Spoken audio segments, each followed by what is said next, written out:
l'architecte des temps et de l'espace, le maître de l'histoire et le conservateur de toutes choses tant visibles qu'invisibles, Yahushua HaMashiach.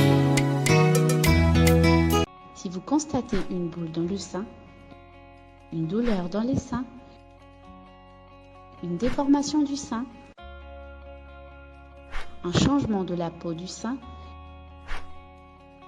une plaie sur le sein, un liquide anormal qui sort du mamelon, un ganglion anormal dans les selles, n'attendez plus.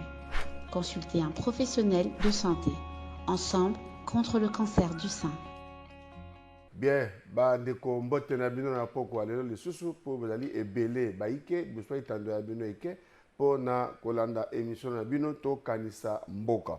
Boyebi te tango nyonso tobelaka mbela nani akoki kolinga Kongo. Mbelenga na yo tosenga tobotama na kati ya Kongo te eza bongo na kati ya mabongisi ya Nkolo Nzambe nde asalaki te biso na tobotama pe tuko kozala bongo ba Congolais. Bongo senga na biso tokoka kolinga mboka na biso bandeko na ngai. Bongo kona boyebi na poko lelo toza na moto na Nzambe monene pe boyebi te biso to presentaka ba invité te ye moko ko mila kisana bino pe po te boyeba boko ka koyeba ye pe na poko lelo to koba na maimatali to lobaki na bino ba telefone yaki bobengaki ebele po na motali polygamie yelo to pe moto na Nzambe monene akobakisa pe 1+ na metali mateya ya polygamie yambo na biso ya koyamba invité à poko lelo to resama transition moke kune pa wapi mwana mboka Guy Luando ministre d'État et aménagement du territoire azali bongo na parti politique na bengi AREP bango basalaki premier congrès extraordinaire pe wana to senga na raxis soki azali na biso elongo atie la biso élément ya AREP na premier congrès extraordinaire bongo tozonga na invité na biso ya poko lelo.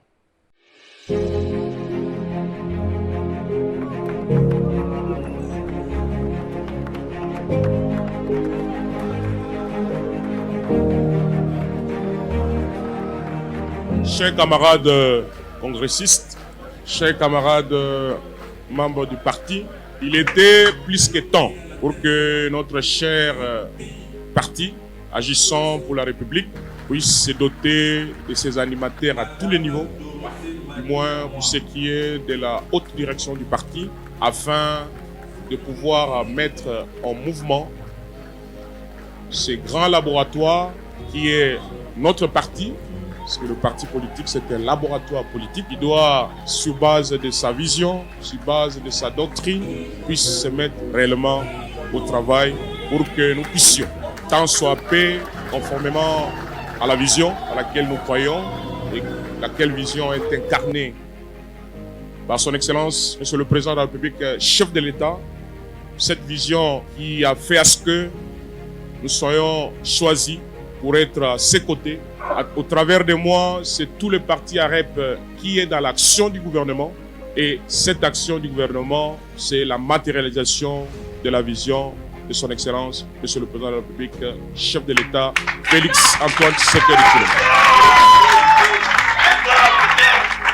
Si nous sommes aujourd'hui ici réunis, c'est parce qu'il y a eu des personnes qui ont combattu et qui ont combattu le bon combat pour que le multipartisme soit au rendez-vous dans notre pays.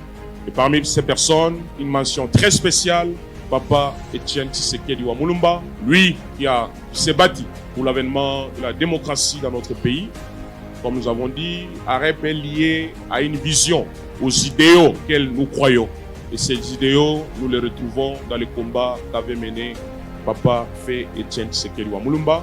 Politique qui s'appelle l'Union pour la démocratie et le progrès social. L'UDPS en sigle, c'est l'outil avec lequel il avait fait son combat. Et aujourd'hui, nous sommes le bénéficiaire parce que nous avons à la tête de notre pays un grand visionnaire qui aujourd'hui, l'état des droits, devient une réalité dans notre pays. AREP, ezali na sima ya tata mokonzi ya mboka.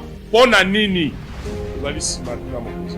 Poete makanisi pe misala oyo ye azali kosala na kati ya mboka ezali kolandama na ndenge ya idéologie pe sens ya combat politique na biso oyo tosili kobanda. Biso na parti oyo tozali bato ya biloba loba te, posa na biso ezali Congolais alia malamu, alata malamu, asala lomwa mosala, afuta mpako ya leta, bana bakende klasi malamu. Omoni par exemple par etali kelasi boyebi te tata mokonzi ya mboka azali kosala programme monene ya gratuité, tala tina oyo biso tozali koaccompagner biso ya tata mokonzi ya mboka. Tuko nyumba ya mkubwa ya inchi ya Kongo. Jina yake Felix Antoine Tshisekedi Tshilombo. Yeye iko nafanya kazi ya mzuri. Njo shie tunasema shie bote ya bana ya repe tuko nyuma yake. Yeye iko natumika juu ya bakongole bakwe mzuri, batoto baende kumasomo. Njo shie tunasema atubakia hivi, twende nyuma yake, tumuakompanye, tumusoutenir. Arepe tuko parti sérieux. Kama tunafanya choix parce que tunaona mambo iko nafatikana hapa mwinje hii ya Kongo. Bana Arepe kunasikia? Kama bata nakubala kuuliza sasa buku na soutenir mtu juu ya nini? Buko na marezo ya kubambia juu ya nini buku na soutenir mkubwa ya inje. Kitu ya kwanza juu ya vision yake, kitu ya pili na mambo yeye ikunafanya na inje ya Kongo. Tunatoka mbali sana, 60 ans après l'indépendance. Yeye kwa hapa à peine 4 ans na gouvernement à peine 17 mois tuko nafanya kazi. Leo budget ya inje ishapanda. Haina vile?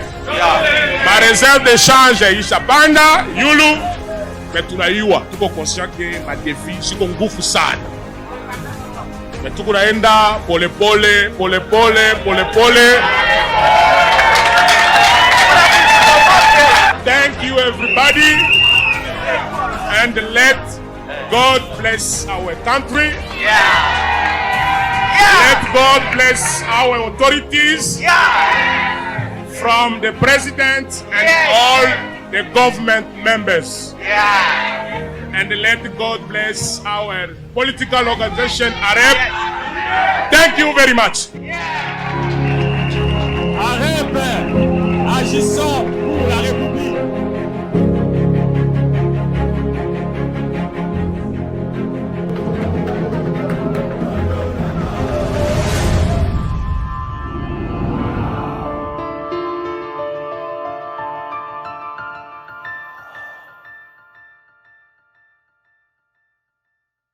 Merci Axis. Tozongi bongo na plateau, papa Mbote nayo. Mbote, notre journaliste. Merci bato ebele baiki bazali oso itandoke pona kolando na poko alelo soki okoki komimonisa epai na bango. Ngai kombo na ngai Emmanuel Kambala, le prophète Emmanuel Kambala, nazali représentant légal ya mission évangélique La Gloire du Seigneur. Ezali communauté moko monene, ezali à l'intérieur ya mboka na biso pe na kati na ville na biso ya Kinshasa awa. En dehors de ça, tozana kati ya makambo mosusu pe tokolanda ya politique. Ezali prophète pe konda politique, est-ce que elongo bani? Oh oui, mais totangi ba classe yango pona ni parce que nazali licencié en sciences politiques. Mais elongo bani nango za mabete parce que tomoni nzambe kotambola na ba roi David. Tomoni nzambe kotambola na bakonzi ebele na kati na Biblia. Donc eza nango pe mabete soki moto na nzambe a kosala politique. Très bien. Mais wala on sur le vérité parce que yo olia ka na commentaire nzambe te. Non. Pourquoi pas? Parce que ko travailler à temps plein to ko sala la nzambe boyi ko sala musala mususu te. To sana ba pasteur bazali ba commerçant. Les autres sana ba pasteur baza ba gouverneur et ba président ya ba parlement. Donc, ça n'a rien à voir. O ezali bonzambe, o ezali musala ya mboka, kutoko bongisa mboka. Donc, ça pensa na... Mais adage à Dieu ce qu'il a dit, à ce qui est à César, à Dieu ce qui est à Dieu, à César ce qui est à César. Cela veut dire, to sanzambe to sape l'état mboka na biso ezotambola na constitution mboka na biso ezotambola na biblia te malgré que toza kotosa biblia mais tobengami totosa miboko likonzi ya mboka na biso parce que yango nde moto ezokamba mboka na biso yango wana César. Très bien, prophète Emmanuel. Il y a un sujet dans le biso, tu as les commentaires insécurité, papa. Tout le monde a beaucoup de stade de martyr, c'est insécurité, et ça coûte à bisoter. Kuna na est, plus de 100 jours, Bunaka na Kangi, et ça a beaucoup de papaya.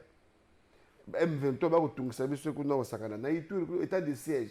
Et toye na Kinshasa awa kuluna ya kusakana te awa pembeni na biso awa na kwa mutu bateke na bayaka kobomana papa passer nyonso wana ezali kaka makambo nga nasangisaka na koloba ke manque ya patriotisme na mboka bozangi bolingo ya mboka nde moto ezali komema makambo wana ebele lelo toyebi yango bien que tozali infiltré toza na banguna misusu pe bazali na kati na ba institution na biso alors boni tant que toza na bato wana na kati na ba institution na biso boni tokomona makambo ya malamu alors yango moni ngai même na sengaka na lobaka lit na ngezaka mingi ba réformer système éducatif na biso po soki ba bongisi yango bazongisi civisme na kati e komema kati na bana bazwa bolingo ya mboka.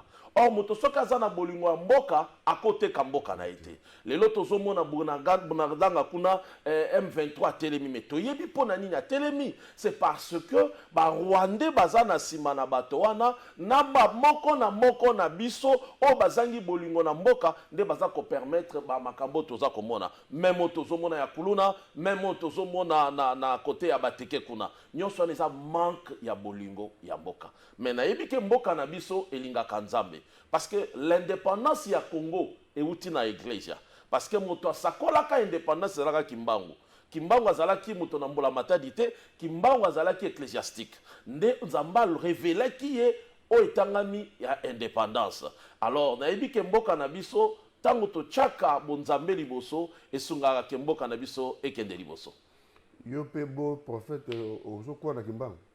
Oui, Kimbangu c'est un prophète de Dieu. Kimbangu aza mosakoli ya nkolo nazondima ye parce que makambo Kimbangu aloba eza kosalama. Pourquoi tondima mosakoli na nzambe te? Po bino ma église de réveil bondima ba Kimbangu pendate hein? Te. Tondimaka Kimbangu comme étant mosakoli monene ya mboka na biso. Toza na basali ya nzambe belé mais tango muto osala eloko nzambe parce que tant Kimbangu asakoli sur l'indépendance moto mondela ndimaka te ke moto moyindo akoko yeba l'indépendance yango ajijaki abi non vocabulaire na ba nègre bolimbisa ezalaka te c'est que mundele mutache yango na mutu soit eza ba allemand ou ba protestant ou esika sambelaka mais tango balandeli yango bamoni ke za bongo te bamoni ke za molimo na nzambe kati na ye nde mutu ememi ye aloba likambo wana na sima na yango nde ba mouvement politique ye tomoni ba Kasavubu tomoni ba Lumumba on a vu tomoni ba tebele ba se joindre na kati na likanisi wana ya indépendance. Très bien.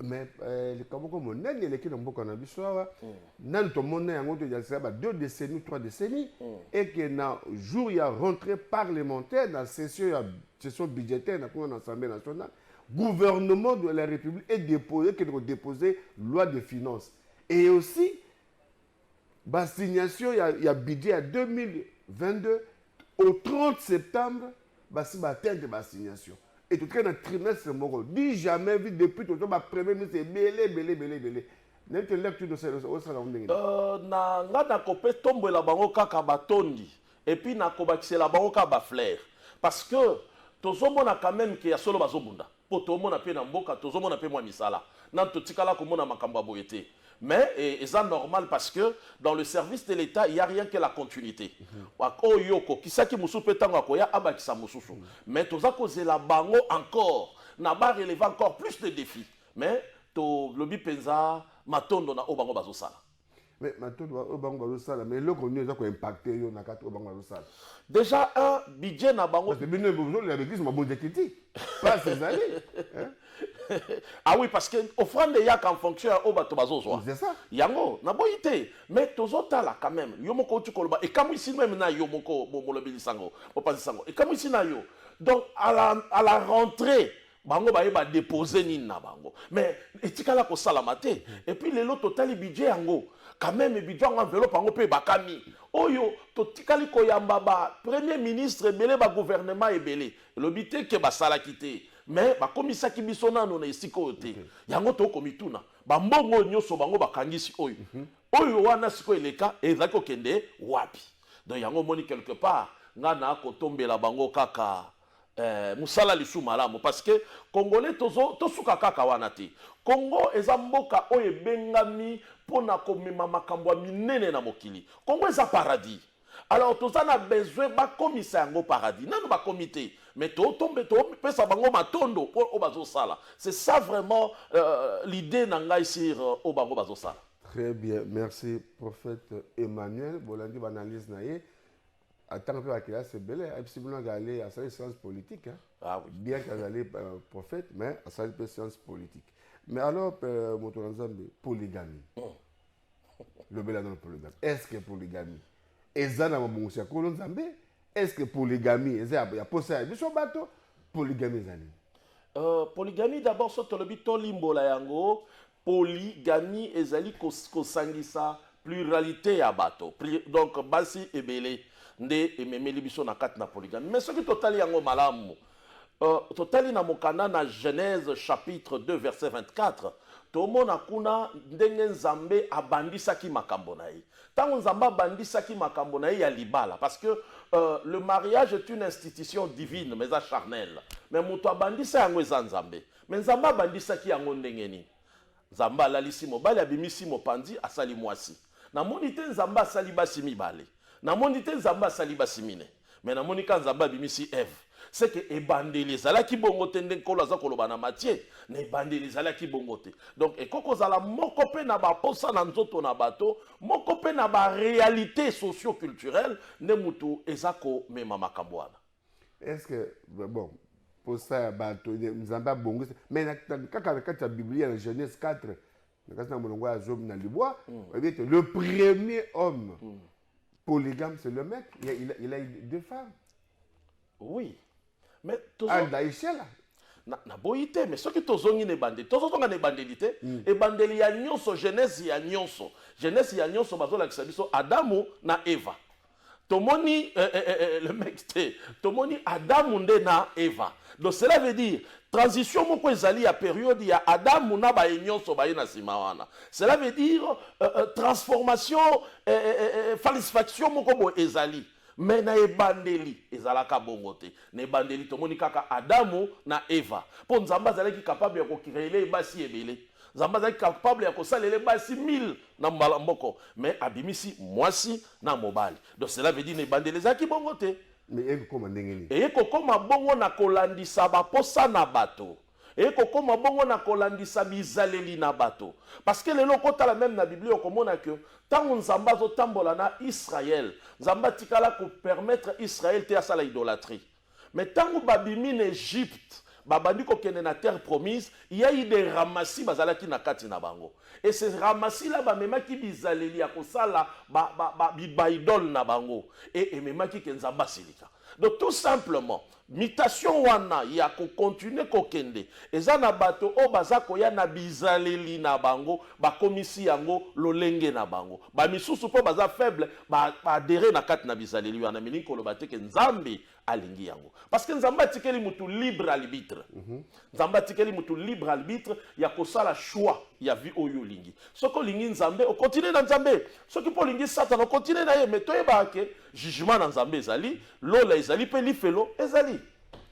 Est-ce que voilà pour ça il y a bateau et il y a ndengeni parce que tu lui comprendre que polygamie va dire quand tu l'église est-ce que place yozo ko kamba ozo autoriser polygamie ou pas? Tete nazo autoriser polygamie te. Naza autoriser on d'abord même polygamie même na kati na mibeko na biso ya mboka polygamie ça te. Non, polygamie c'est pas ko na biso. Tete tout autorisé na ba ko na biso atanga kimbangu bazala basimoni. Na koyebisa yo to koloba polygamie par rapport à la chrétienté par rapport à la Bible. Oui. Et puis par rapport à la société. Voilà. Société na biso e kambami na mibeko na constitution na biso. Nazomona nulle part na kati ya constitution na biso esika baza ko reconnaître polygamie. Ezate. Mais la deuxième femme. Non, les enfants sont légitimes. Oui. Les enfants sont légitimes. Il y a un projet de loi qui a été déposé. C'est un projet de loi. Un projet de loi déposé à l'époque de Robert Minakou pour régulariser le deuxième mariage. C'est un projet de loi. Même ce que Tali Christ Saza Kolobana Matia, le 150 ans, Baza ko parler sur Babilo comme divorce à Zolo Babi et Salama qui pone à moté Mamakasi Nabino. Incrédulité à bateau. Donc le gens, il y a la libre arbitre Nzamba Tikeli Moto. Nzamba Pesuyo Nyonso, alobi na yo kamba yango. Alobi na yo sala. Mais tout ça. Ce que yo moko de faut l'accès fidélité wana. Kenga nazo banga yo nazo toso na kolanda kaka ndenge yo l'accès kinga ne bandeli. Mais moto azo kende kolandisa bizaleli. Yango nde sika mabeza kokota. Sokotali okotangelanga bakoloba Abraham, bakoloba le mec, bakota ebele. Mais ce ne sont pas bango nde bazanzambe. Bango baza pe bato. O bazalaki na bolembu na bango, o bazalaki na ba appréciation na bango. Mais na ebandeli na jeunesse de bandi ndenge nini. Nzambe alobi.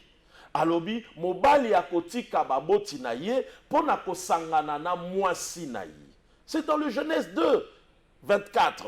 C'est là l'origine des choses, le commencement des choses est bandibongo. Et tu vois comme on a l'apôtre Paul qui parle dans le livre, il y a 1 Corinthiens 7, on a coupé sa modèle, mobali to libala et fwezala. Alors, tikali kotali sabisote que il faut tokoba nakati na polygamie. Non, wana ezaleli ba posa na nzoto na bato, ezaleli lolenge ya ezaleli ya bato, nde mutu ezakomema makambo wana. Mais alors, ce que ezali bongo lolenge ya bato, ya posa ya bato, nzambe ali atiki mutu de libre choix, libre arbitre, est-ce qu'il péché tout à péché? Ezali péché parce que nulle part Bible ezakoloba même temps Moïse azako instauré sur ba makambo ya mabala lobi nini? Alobi soki okolinga okota na yango esengeli na yo olinga basi wana nyonso lolenge moko ndenge moko bango nyonso équitabilité zala na kati o teke o azui plus o azui moins o toza bato. Même psychologiquement parlant, il est difficile à un homme d'aimer des choses na égalité à bolingo. Et ça la kate. Alors, prophète, moi, mon boulot, quand tu me connais, moi, boulot, il y a quelqu'un qui m'a connais, toi, bateau. Dites-nous un peu, Bible, il y a l'Ancien et le Nouveau Testament. La Bible, c'est la totalité, l'Ancien et le Nouveau Testament. Que nous devons appliquer. Oui. Mais alors, ce qui dans Exode 21, on dit, si vous prenez une autre femme, que la première, azanga kwangate, et l'ambate, peut qu'il mène en bêtoté. Mais yango baza kolobate toke ne kaka na exode ndenga lobi wana azanga te kokima ye na mbeto te oyo koto aza na posano na mbeto ope koto aza na posano na mbeto okosuka ndeni. C'est là où la mort entre. Tala nzamba linga alakisa moto abi oza libre na boyi nanga to lingo sala mais tala condition pour na biso to na biso tika okosala parce que psychologiquement parlant quand on interdit à un homme d'office, il y a que l'assurance n'a comme une interdiction. Il y a une différence qui est entre le christianisme et la religion. Dans le christianisme, c'est Dieu qui est dans l'homme. Nzamba yeko biki samuto fandi katina moto. To yambi a komi katina yo. Donc ça ne te demande pas bachelo ba énumérer ba loi. Mais Dieu en toi, le Saint-Esprit en toi produit cette crainte que ne fait pas ça, ne fait pas ça. Or, à l'époque, il y avait des interdictions. À l'ébatali, omoni soki olingi ozwa mibale mais yeba condition eza oyo linga bango nyonso ndenge moko. Donc tofanda kaka na kolinga bango nyonso ndenge moko c'est pratiquement impossible à un être humain. Alinga bato nyonso ndenge moko même kutu bano tobota omona mona musu aza na turance plus na yo mususu tu le vois ces histoires mais c'est ton enfant et c'est naturel. Donc c'est tout simplement nzamba linga kaka la moto que lolenge wanate yango moni kolo yesu ayetang bazo tourna sur la loi ya divorce aza kolobabi au commencement il n'était pas ainsi makambo ezala kité o Moïse alobaki parce que bozaki ba incrédule l'incrédulité botombo ki na bato bazwa na ba proposition na bango. Donc c'est ça vraiment. Or la polygamie ekoko mema jamais kimia na katina vie ya moto. Et alors maintenant est-ce que polygamie conseil ne copie sans la bande de copie la conséquence ne peut apporter na kati ya polygamie bon koko na biso kutu elobi kaka yango moko Utako cité nini moko citation moko sur bokoko na biso. Et puis bokoko na biso le biso ko lingo ko fanoki bala mibale. Et ça bokoko. Bokoko pe le bi so ko ba bengo bokoko ba benga yo mfumu ba bengo notable na mboka il faut ça basi 5 10 Otombola bokoko le bi bokoko. So ko lingo ko fanoki bala mibale. Donc c'est pour moi que eza facilité, hein, eza facilité. Bibliquement parlant, na kolanda bomo ina bo Christo. Bomo ina bo Christo, polygamie eza ko soit esikate. Polygamie est comme makaka o ezali na bondumba. Parce que ce que tali na Ephésiens, okomona ndenge Ephésiens 5 21 jusqu'à 23. Okomona ndenge nzamba za koloba sir makabwa bolingo. Mwasi azala na mobali na ye, mobali azala na mwasi na ye. Mwasi linga mwasi na yo, mwasi tosa mobali na yo. On ne parle pas que mobali zala na basi na yo. Parce que bayebi que mobali na mwasi bakokoma eloko moko. Eloko moko bakokoma mosuni moko. Mais ce qui est comme que mobali na basi bakokoma sikomi suni ndengeni. C'est là où les choses donc ba monstre zo sala manakat na vie. Yango c'est comme un problème Venezuela. La déconation à musulman tu vois la polygamie. Si c'est un péché alors bako talo la parce que le soum zaka le soum ya moke omyo ezalité alors ce bon yali que le soum boni ba musulman ba autorisé ba céder. Ce sont des musulmans. Il y a même l'église il y a l'église primitive j'espère. Avant ba pasteur ba le kaba ba neuf. Et l'église tout un verset biblique pour appuyer cela. Nakoyebisa yo journaliste nakoyebisa lo komoko. Bande kona biso musulman bazana lolenge na bango. Bazo sambela nzambe bazana lolenge na bango. Biso ba Kristo. Tozana lolenge na biso. Lolenge na biso ezanini. Lolenge na biso toyambi Yesu comme mokonzi pe mobikisi na biso tokomi bana na nzambe. Tokeseni na ebele. Tokeseni na ebele na mokili ezana bikelamu na nzambe pe na bana na nzambe. Bana na nzambe bazali bayambi Yesu comme mokonzi pe mobikisi. Tozana lolenge na biso. Donc on a koki ko telemela bande ko mususu te mais naza koloba ezaleli o eza ya biso. Ezaleli o ya biso nzamba pesi biso monogamie, mariage monogamique. Donc moi si moko parce que na Ephésiens za koloba na biso na Ephésiens 5 21 jusqu'à 33. Même dans 1 Corinthiens 7, 1 jusqu'à 16, azola ki salolenga bina lingite, bo simbaka basi, mais na lingi, mobali azala na mwasi na yi. Mwasi pa zala na mobali na yi. Mwasi tosa mobali na yo. Mwasi azakola ki salolenge nini, libala nini, oyo nzambe azakozela na bana na yi. Oyo nyoso etikali wana ezali kaka lolenge na bato. Bato balizolinga kosepelisa baposa na bango. Mais ça ko la disate. Ba ça na nzambe. Bolumpe ba divorce c'est trop hein. Bon, moi ça vision langate no balaki ye otiki ozukuna. Na yebi biloko wana pezate pona nini parce que moi si ya vision te tango s'engagea ki na ye il fallait yeba kazalaki to azalaki te. C'est ce qui est réalité ya dit. Moi si ya vision te wana yango nazo yebisa yo. Moto nyonso bo moto eza koluka et profiter. Yango zomona moi si ya vision te. Le but est que pasteur est parfait, c'est un humain aussi. Il a droit aussi dans le royaume des cieux. Ce qui a banni nzambe ta remona lola te. Donc eza course. Eza nango ka te que cette loi o eza kaka mi kobanga nzambe eza kaka pona bandimi pona pasteur tete. Nous tous toza na kati nango. Donc tosi nzambe omoni lola. Otosi nzambe te omona lola te.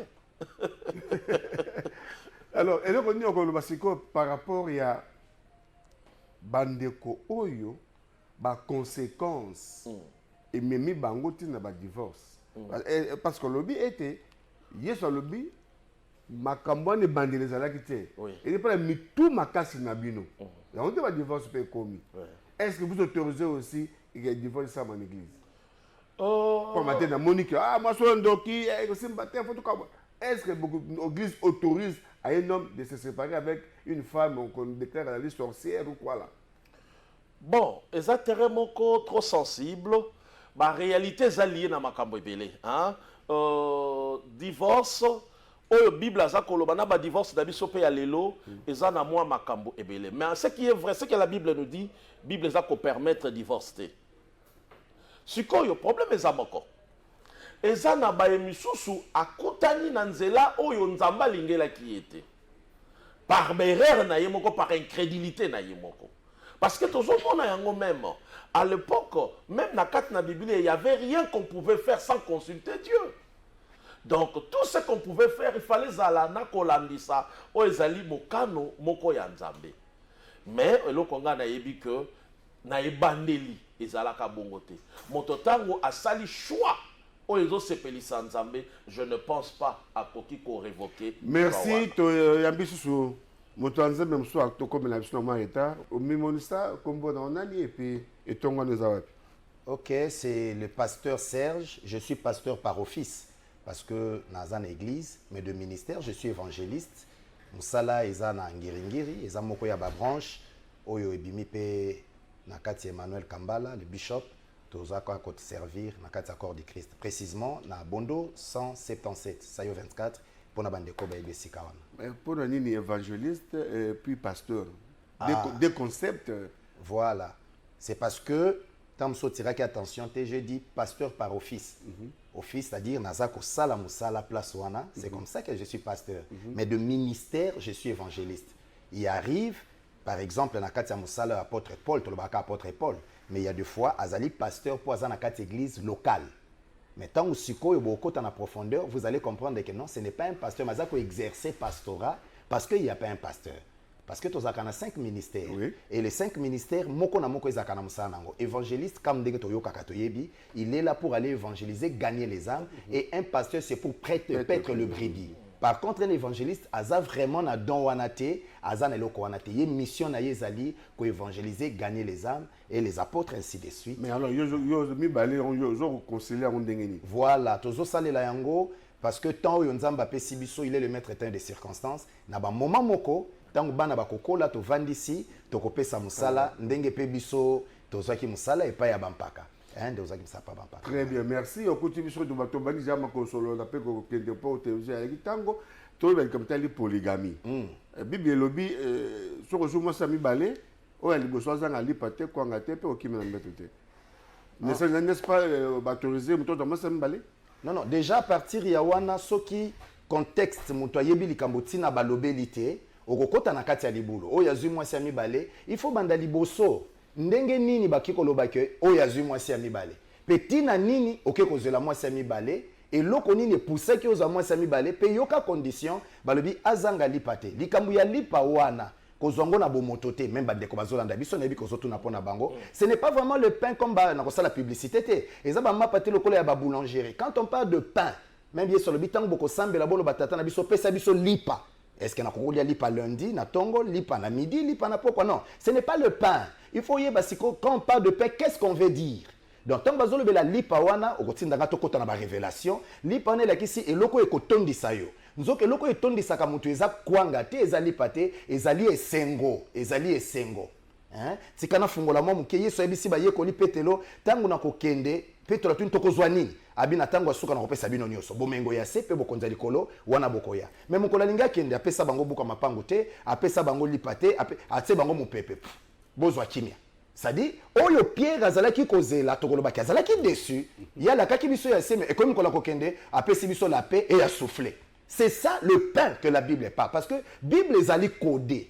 Bon, poto kende musika te, likambu ya mwasi ya mibale nazaki kolanda même na mutuka ndenge na zoya na saki be fort na zana bino en direct. Likambu ya mwasi ya mibale, ce n'est pas ça l'idée de Dieu.